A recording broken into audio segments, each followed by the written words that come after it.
dia, pessoal! Meu nome é Nathalie e bem-vindos a mais um vlog de leitura, uma resenha. Eu não sei ainda como eu tô chamando esses vídeos, mas nesse vídeo a gente vai falar sobre Desumano e Degradante, da Patricia Cornwell. Olha que capa linda! Vamos começar por aqui. Quando eu vejo as fotos, eu sempre achava que era sangue. Que era um tecido com sangue e uma pena, né? Mas não é sangue, são flores. Olha só, deixa eu chegar bem perto pra vocês verem que são flores no tecido de um lençol. Olha que lindo! Muito bonito o efeito que isso causa na gente, né? E eu acho que foi, né, talvez pra parecer sangue mesmo, pra dar essa ideia. Mas é Desumano e Degradante. Eu comecei esse livro ontem, mas eu li bem pouco. Eu li 25 páginas. Eu li 25 páginas, mas já tem algumas coisas. Primeiro, ainda é em primeira pessoa. Algo que eu não sei porque eu não consigo me acostumar. Eu continuo achando que não era pra estar em primeira pessoa, mas tudo bem. A Scarpetta mencionou que parou de fumar nesse livro, então é por isso que eu tinha na minha memória que ela não fumava. Ela acabou de mencionar que parou de fumar. Outra coisa é que um personagem morreu e eu fiquei de cara que ele morreu. Eu não sabia que eles iam cortar o personagem desse jeito assim. É um personagem que eu não gostava e eu realmente, principalmente depois que eu li o terceiro e aí eu li o 16º livro, né? Eu me perguntava quando que ele saiu da história, como que ele foi cortado da história dessa maneira. E sim, nesse livro ela ainda está em luto pela morte desse personagem. E eu fiquei impactada, assim, achei interessante. Que mais? Bom, ela se mudou também e foi uma coisa que eu notei quando eu estava lendo esse livro, a maneira como a Patricia Cornwell faz a gente ver o espaço ao redor dos personagens. Eu não havia percebido isso ainda, talvez como eu imaginava a casa dela, a antiga, que foi até o terceiro livro, né? Esse é o quarto livro. Scarpetta se mudou depois da morte dessa pessoa. Você percebe que ela tá numa casa diferente. Só pela maneira que a Patricia Cornwell escreve, e eu não tô dizendo que ela tá descrevendo o espaço. Ela nunca descreveu o espaço. Ela só descreve as ações dos personagens. O que eles fizeram. E aí, com isso, você já muda a maneira que você vê a casa da pessoa, o jeito onde que a pessoa tá.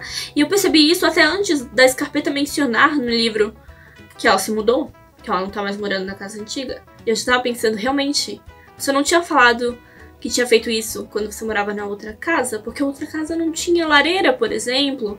Não tinha isso, não tinha aquilo. Uau! Foi uma coisa assim que eu achei bem interessante de ler e de perceber, assim, de ter isso na minha mente. Outra coisa, vamos falar da história, então, né? Dessas 25 páginas que eu li. Já tem história. Um prisioneiro que foi sentenciado à pena de morte, ele foi morto na cadeira elétrica. A doutora Scarpetta tem que fazer a autópsia, a necrópsia dele. Ela tem que examinar o corpo, né? E ter certeza de que tá morto, basicamente. Examinar o corpo e mandá-lo pra embalsamar, e aí ele vai ser enterrado ou cremado, ou seja lá o que for. Antes mesmo dele ser morto, da sentença ser feita, né, de morte, outro agente liga pra ela e fala que um menino foi machucado. E ele dá a entender que o menino foi machucado, que ele tá vivo, tá no hospital. E aí, um tempo depois que o prisioneiro morreu, dá a entender, e eu posso ter entendido errado, eu parei na página 25, então talvez no próximo capítulo eles expliquem isso melhor. O Marino, que é o parceiro dela, deu a entender que o menino morreu, então ele foi assassinado.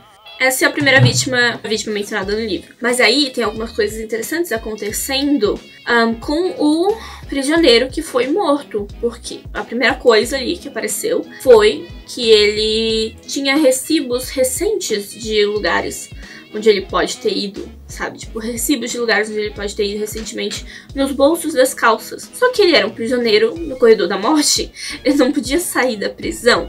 Então fica, entendeu? Fica essas dúvidas, o que será que tá acontecendo? A última coisa que eu queria mencionar é que a Scarpetta parece que ela tá sendo ameaçada, parece que ela tá recebendo ligações de um número que ela não conhece, então ela... E aí, sempre que a pessoa não deixa mensagem na caixa postal, e quando ela tenta ligar de volta, ela só ouve sons, assim, de máquinas funcionando, ninguém responde. Então tem esse mistério também. Isso só nas primeiras 25 páginas. Pra vocês verem como é Patricia Cornwell, ela consegue criar histórias bem detalhadas em pouca coisa. Muito bom, eu tô gostando, vou continuar lendo, e é isso. Mas com certeza eu vou gostar. Não tem... Enfim... Tchau! Eu não achei que eu ia ler tão pouco em tanto tempo, porque eu tive 4 dias entre a última vez que eu gravei e hoje. Eu podia ter terminado o livro, mas eu não terminei, eu li bem pouquinho. Mas eu tive muitas informações nesse meio tempo. Vamos começar por onde? Com a Lucy. A Lucy é a sobrinha da Scarpetta e ela tem 17 anos nesse livro 4. No primeiro livro, ela tinha 10 aninhos. Então serve pra gente ver como o tempo tá passando na história. São 7 anos em 3 livros. Nesse livro, outra coisa que é importante, que eu gosto de pensar nas histórias paralelas dos personagens, né? E que acabam, sim, sendo importantes pra história da Scarpetta, que a gente tá lendo esses livros. Não só pelo mistério, mas também pela Scarpetta. A gente se apega a ela, de verdade. Então, nesse livro, o Marino, né, que é o parceiro dela, ele já está divorciado. Eu me lembrei que no livro 3, quando eu li o livro 3, já faz um tempinho, ele tava se esforçando pra mostrar pra ex dele, que era a Doris, que ele conseguia se virar sozinho, ser responsável sozinho. E eu lembrei disso, que a Scarpetta menciona que ele tá divorciado e que ela queria chamar ele pro Natal. É Natal! Só agora disseram que tava frio, que tava nevando, mas não disseram que era Natal. Então é Natal, o que faz com que a Lucy venha visitar a Scarpetta e tem várias essas coisas assim com a menina e tal. A vítima, eu não sei se eu mencionei, eu acho que eu mencionei na última gravação que eu fiz que eu achava que o menino tava vivo. Ele não tá, ele morreu, aquela primeira vítima. O nome dele é Ed e ele morreu. E a maneira como ele foi encontrado lembra um pouco a maneira como a vítima do assassino que foi executado. O pessoal tá achando isso meio estranho, que pode ser uma cópia, né? Uma assistente da doutora Scarpetta, o nome dela é Susan, e ela tava agindo de maneira muito estranha. Eu tava suspeitando dela desde o momento em que ela derrubou formol no laboratório todo. Desastrada, nervosa. Não, ela tá fazendo merda. E a gente vai descobrir o que ela tá fazendo, ok? Outra coisa, eu disse que a Scarpetta tava recebendo ligações estranhas no meio da noite. Se eu não disse, agora eu disse. Ela tava recebendo ligações estranhas e eram da casa de uma moça chamada Jennifer. Quem é Jennifer? Jennifer é a próxima vítima. Ela era uma astróloga e a vizinhança dela achava que ela era uma bruxa. Eu gostei dessa parte. A capa, falando nisso, a capa é uma imagem da camisola dessa vítima, da Jennifer. É a camisola da Jennifer e uma pena. Essa pena, essa pluma, a Scarpetta acha que é de um travesseiro da vítima. Porém, acharam fragmentos de penas de pássaros também no menino Ed. Eu adoro como a Scarpetta faz as coisas se conectarem. Quer dizer, a Patricia Cornwell faz as coisas se conectarem entre si. Maravilhosa. Eu amei uma coisa nesse livro. Como eu mencionei no início agora dessa parte do vídeo, eu li pouco. Eu tô na página... Qual página que eu tô? 93. Página 93. E a gente já teve uma enxurrada de... Não, peraí. 120. Desculpa. Eu li errado. Tem que ser esse marcador aqui. Esse marcador aqui é de outro dia. Página 120. E eu já tenho uma enxurrada de informação que me apareceu do nada que eu tive que parar de ler. Eu tive que fazer uma pausa. Comecei a ler outro livro, que eu vou falar dele depois, porque eu tava entediada, eu queria ler, tava com vontade de ler mesmo, e eu não queria continuar lendo isso aqui, porque eu sabia que aí essa parte do vídeo ia ficar enorme, eu ia acabar terminando. Mas vai ficar. Em questão de um capítulo, a Patricia Cornwell nos dá muitas informações, tipo, muitas informações do nada. E não é de um jeito... Não é de um jeito ruim, não é de um jeito que, tipo, ela precisava dar essa informação pra gente, então ela fez esse personagem nos falar 30 fatos diferentes sobre pessoas diferentes agora. Não. Ela deu um jeito de pegar tudo isso de uma maneira orgânica, de uma maneira natural. Como assim? Vou dar o exemplo. Scarpetta estava suspeitando da Susan, né? Falei, menina Susan, suspeita. Então ela começou a fazer a sua investigação ali. A gente descobriu algumas coisas sobre a Susan. Enquanto ela estava ali no escritório dela, chegou um dos seus funcionários e disse: encontramos provas no Ed, no caso do Ed. Isso. E aí, enquanto isso, ela começava a se questionar sobre as coisas na mente dela, no pensamento dela, sobre as coisas do caso da Jennifer. Porque ela tava focada em outras coisas naquele momento. Enquanto o cara falava com ela ficava pensando em outras coisas, sabe? Ela não tava prestando atenção. Até que o cara mencionou as aves, as penas das aves. E aí, pum, sabe? Sabe quando tudo se conecta? E a Scarpetta lá assim, veja só. Tudo isso, questão assim de meio capítulo. Poucas páginas. 3 informações importantes que se juntam ali, assim. Eu sigo os vezes que são maravilhoso, maravilhoso. Por fim, a última pancada no estômago que eu tive antes de parar de ler isso aqui, porque eu sabia que essa parte do vídeo ia ficar gigante, foi que uma impressão digital parcial do assassino que foi executado naquele dia que a Patricia Cornwell examinou e tal, foi encontrado, essa impressão digital parcial foi encontrada na casa da Jennifer, a última vítima. Será que eles executaram o cara certo? Por que que a Jennifer telefonava pra Scarpetta no meio da noite? Só vai saber se a gente continuar lendo, né? Então hoje eu vou continuar lendo e daqui a pouco eu venho falar pra vocês. Mas, como eu disse, pra não terminar Desumano e Degradante tão rápido, pra poder falar com vocês aos pouquinhos e dar a minha reação natural aqui pra vocês, né? Pra não chegar só no final e dizer tudo o que aconteceu. Eu comecei a ler outro livro e eu vou fazer uma resenha dele, porque eu quero falar sobre algumas das coisas que me vieram à mente quando eu estava lendo esse livro. Então, eu vou mostrar pra vocês aqui. O nome é Santos e Mentirosos, de Mail Meloy. Esse é um bom nome. Mail Meloy. Porque ele é muito gostosinho de ler, eu li muito rápido. Eu já tô na página 70. E isso foi só um dia, uma sentada lendo. Ele é muito gostosinho de ler, muito fácil de ler. E ele fala sobre relações familiares, sobre mentiras entre pessoas da mesma família e sobre como é fácil você se perder. Como é fácil você ter uma percepção de uma pessoa e não conseguir mudar a sua opinião sobre essa pessoa, sabe? Tipo, não, ela é assim. Eu conheço ela é assim e ela nunca vai mudar. E aí a pessoa literalmente mostra pra você que ela não é assim, mas você não muda essa versão dela na sua mente. Eu vou fazer uma resenha sobre esse livro. Ok, vamos ver daqui a 2 dias o que eu vou ter pra falar sobre Scarpetta, Desumano e Degradante. Eu fiquei alguns dias sem ler esse livro, porque eu demorei pra gravar essa parte do vídeo e aí eu não sabia se eu continuava lendo e aí eu falava tudo que eu li, mas falta pouco pra eu terminar essa atualização antes de eu continuar lendo. Então eu parei de ler por um tempo. Bom, mas as últimas coisas que eu li foram bem fortes. Tem alguma coisa bem estranha acontecendo. Eu tô até começando a achar que a gente tem, tipo, 2 suspeitos. Um que é o assassino que tá tentando imitar o cara que foi executado, ou que trocou de lugar com o cara que foi executado e eles não executaram a pessoa correta. Outro que simplesmente está tentando roubar informações do laboratório da Scarpetta e tá aí. Tá aí tentando roubar informações e aí quando outras pessoas descobrem que ele tá tentando roubar informações, ele vai lá e mata essas pessoas. Eu tô vendo essa possibilidade. Deixa eu ver em que página que eu parei. Página 223. Falta pouco pra eu terminar. E eu tô bem animada. O que tem acontecido, né, nessas últimas leituras que eu tenho feito? A Susan, ela se demitiu. Lembra que eu tava suspeitando dela? Pois é, ela se demitiu e isso pra mim tornou tudo ainda mais suspeito. Outra coisa que a Scarpetta descobriu foi que a Jennifer, a segunda vítima, ela conhecia o advogado do Waddell. Na verdade, ela conhecia o Waddell. Eles eram íntimos, na verdade.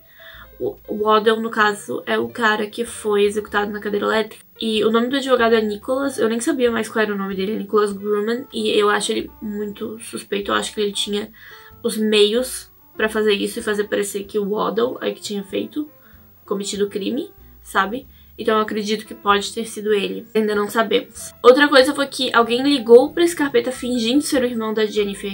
E até agora a gente não sabe quem foi. E isso tá me deixando bem nervosa, porque o irmão da Jennifer tinha câncer de garganta. A voz dele é horrível. E a voz da pessoa que ligou pra ela é uma voz normal. Então... Bom, mas aí a Susan, que tava dando chilique, que foi demitida, ela foi assassinada. E é aí que entra essa teoria que eu tô tendo agora, de que é alguém que tá tentando descobrir coisas sobre o laboratório da Scarpetta e que tá matando as pessoas que vão descobrindo que essa pessoa tá pesquisando coisas no laboratório da Scarpetta. Ela não queria se envolver no caso porque ela tava sendo mandada por alguém pra aprender coisas do caso. E eu acho que ela sabia que ela tava fazendo coisa errada e ela não queria mais se envolver nos casos por causa dessa pessoa que tava subornando ela, porque a gente descobre depois tem dinheiro envolvido em várias coisas. Então ela provavelmente foi morta por essa pessoa que tava subornando ela. Outra coisa é que ela tava grávida de 10 semanas, e isso não tinha sido mencionado no livro ainda. E tinha cheiro de colônia masculina no carro, e essa colônia masculina é muito parecida com a colônia usada por um outro funcionário do necrotério, onde a Scarpetta trabalha. Então eu acho que pode ter alguma ligação entre os dois. Ok, e aí tem uma pluma no carro da Susan também. Lembra da pluma?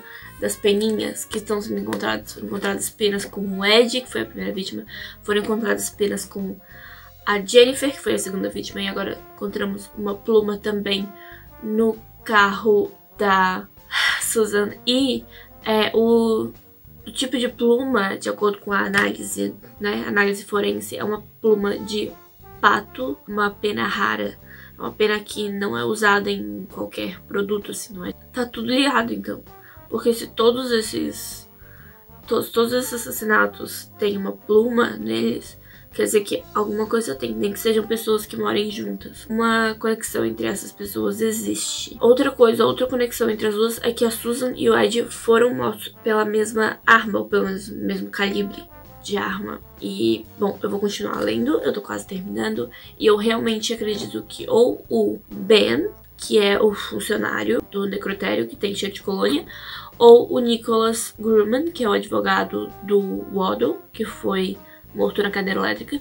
um dos dois tem alguma coisa a ver com esse caso. A não ser que realmente seja o Waddle, que não morreu na cadeira elétrica, que trocaram ele de algum jeito, mas eu não acho que seja isso. Assim, não... Mas vamos ver, ok? Quando eu terminar o livro, eu falo as minhas últimas considerações pra vocês, ok? Tchau! Legal, dá pra ver toda a textura da minha pele. Terminei. Finalmente terminei este livro. Eu terminei ele dia 12 de maio. E o próximo livro, que é o Lavoura de Corpos, ainda não chegou. Eu tô começando a ficar um pouco desesperada, no sentido de que talvez, eu acho que ninguém me mandou esse livro, gente, não é possível. No correio diz que ele foi enviado, ele só não chegou até mim ainda. Então eu espero que chegue logo. Mas vamos falar do Desumano e Degradante, né? Quais são as considerações finais? Uau! De todos os livros da Patricia Cornwell que eu já li, esse teve o final mais calmo, onde você sabia qual seria a decisão final. A gente estava dependendo de um júri, e o júri teve a decisão a nosso favor, né? Você não tem muitos motivos pra achar que não. Você não tem muitos motivos pra achar que a decisão vai ser diferente do que a gente quer que seja. Então o final é bem, né, sabe? Eu acho que de tanto fazer a Scarpetta ficar em perigo no fim desses livros, eu já cansei de continuar vendo o final sempre tão parecido. Porque ela sempre meio que tá em perigo no fim do livro, ela sempre meio que sobrevive, e é isso. Os finais estão começando a ficar repetitivos, é isso que eu quis dizer. Os investigadores acabam suspeitando da doutora Scarpetta, e aí o marido da Susan acaba falando que ela estava provocando a Susan e tal. Então, nesse final do livro, ela é uma das suspeitas, a doutora Scarpetta. Eu queria ter visto mais disso, na verdade. Isso até me faz pensar que ela podia fazer um livro onde a doutora Scarpetta não conta tudo pro leitor. Porque nesses livros são escritos em primeira pessoa, a Scarpetta conta tudo pra gente. Então imagina se ela não contasse, e aí fizesse a gente suspeitar dela. Isso seria uma ótima ideia de livro. Outra coisa, eu falei sobre as digitais. As digitais não eram do preso que foi executado, ele foi executado mesmo, ele era certa, o homem que foi executado era a pessoa certa. Porém, existia a possibilidade dele ser inocente. Essa é a parte interessante. E mesmo assim, isso ficou um pouco aberto pra mim. Talvez eu tenha lido errado. Quando eu terminei, eu tava bem cansada, mas eu queria terminar naquele dia. Então, eu fui, assim, meio dormindo até o fim do livro. Pra vocês verem como realmente eu tava com sono, assim. Eu não tava... O livro não tava mantendo a minha atenção, sabe? Eu tava com sono e eu continuei com sono. No momento nenhum eu fiquei assustada. Ou, meu Deus, eu preciso prestar atenção nisso. Não, foi bem calmo. Mas pelo que eu entendi, existia a possibilidade de ele ser inocente. Umas provas ali presentes. Eu achei estranho nesse livro, a Patricia Cornwell, ela tentou ser mais poética, ela tentou passar assim um ar mais poético à história, eu não sei porquê. Sei lá, tem umas comparações e umas metáforas que eu não lembro de ter visto em livros anteriores. Alguma coisa poética, e isso não é necessário, sabe? Não sei, não gosto, não gostei. Uma coisa que meio que distrai a gente. Eu dei 4 estrelas pra esse livro no Goodreads e agora eu estou lendo Convite para um Homicídio, da Agatha Christie. E eu não queria dizer isso. Eu não queria admitir isso pra mim mesma, mas eu acho que eu vou desistir de ler esse livro, porque tá chato. E eu não esperava que a Agatha Christie fosse chato pra mim, sabe? Ou talvez seja essa edição do livro, porque as letras são minúsculas e dá pra ver que eles tentaram diminuir, tentaram fazer tipo uma versão de bolso do livro, talvez. Ele tá bem pequeno, as letras são minúsculas e eu não tô interessada na história. Simples assim. Eu tô lendo e eu cheguei na página, nem falei, né? 52. Não sei, sempre que eu leio é como se eu não me interessasse pelos personagens, nem pelo mistério, nem pelo cara que morreu. Eu não tenho a menor necessidade de saber o que aconteceu, sabe? Soa muito interessante a sinopse, mas não tô gostando, não tá interessante pra mim, então eu acho que eu vou parar de ler. Outra coisa é que os personagens são um pouco grosseiros e não se importam com a vida uns dos outros. Tem uma personagem que ela tem traumas de guerra, ela literalmente tem traumas de guerra e ninguém leva isso a sério. E um policial vai falar com ela e ela diz que ele pode torturar ela, que ela não vai falar nada da guerra, não sei o que. E aí ele fica tipo, tá, mas eu só quero saber do que aconteceu anteontem. Mas ela tá traumatizada, dá pra ver. E ninguém liga. Isso me incomoda também. Eu não tenho vontade de ler esse livro. E eu acho que eu vou parar. Essa foi a minha resenha de Desumano e Degradante, da Patricia Cornwell. Eu espero que vocês tenham gostado desse vlog. Eu tô gravando ele há quase 2 semanas, eu acho. Então eu nem sei mais como que eu comecei. Como que eu tô agora, não faço ideia. Depois eu vejo, depois eu descubro. Muito obrigada por assistir, muito obrigada por deixar o seu like, deixar o seu comentário. Muito obrigada se você se inscreveu no meu canal. Eu vejo vocês no próximo vídeo. Tchau!